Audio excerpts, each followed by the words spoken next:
Going to open up a model here for the Malifaux miniatures game. This looks to be a model for the Outcast faction. It has kind of that Asian theme to it, but I don't see that it goes with the 10 Thunders. It looks to be a single faction model. A lot of those 10 Thunders faction models are dual faction.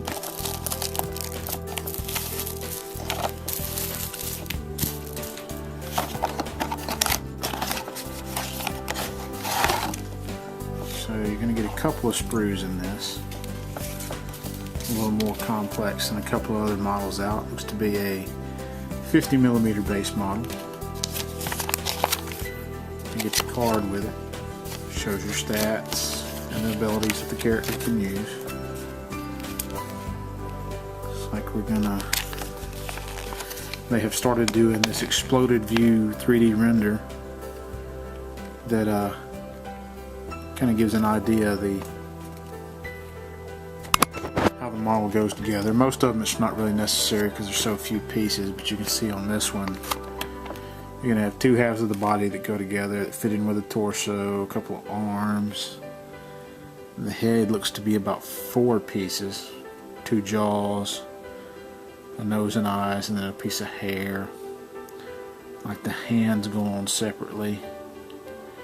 It's like you have a piece of fabric that flows, a little lantern that fits in the hand. So quite a few pieces on this model. We'll start out with the body here. So you can see the body is keyed to fit together in 2 halves. It has a long flowing kimono or dress, whatever that's supposed to be. And then you have the torso here. You can see that it's kind of keyed to go into the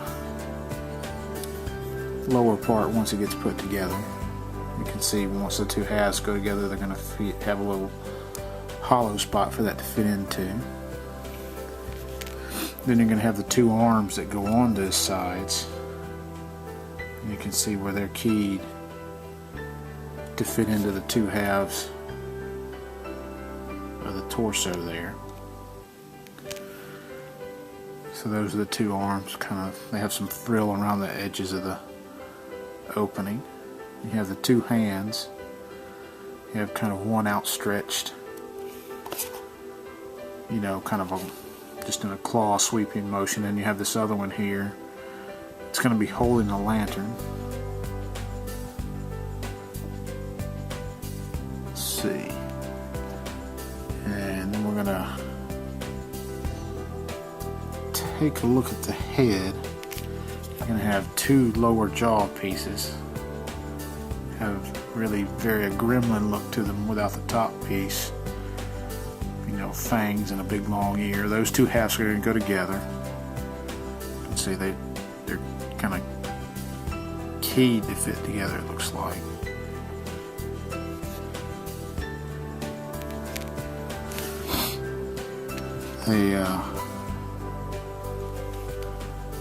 Yeah, they're going to come together, and the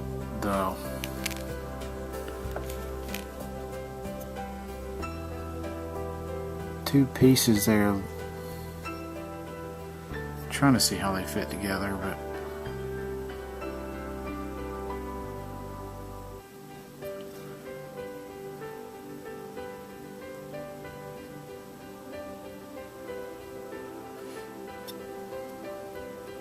I'm guessing those things are going to go side by side with each other because one doesn't fit into the other one. But once those 2 pieces go together, then you're going to have his eyes. He has kind of cropped looking hair things there. It's real hard to see his eyes. But his nose, that's going to cap on top of that lower jaw. And then out of the back, you're going to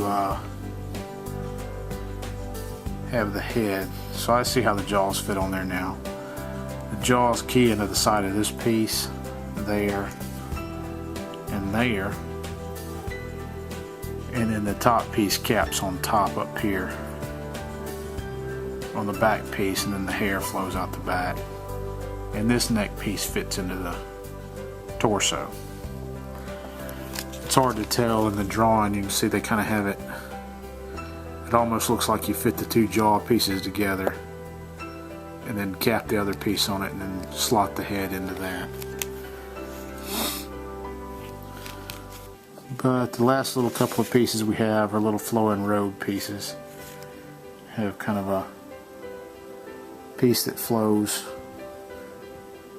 this way, and another little flowing piece, and here's a third piece. So 3 flowing robe pieces. You can see they kind of go off the head there, a couple of them it looks like, and then one of them kind of fits off the torso. And the last piece we're going to have is the little lantern that's being held. And that is everything that comes in the Zako. I don't know if I stated that earlier. Figure for Malifaux for the Outcast faction.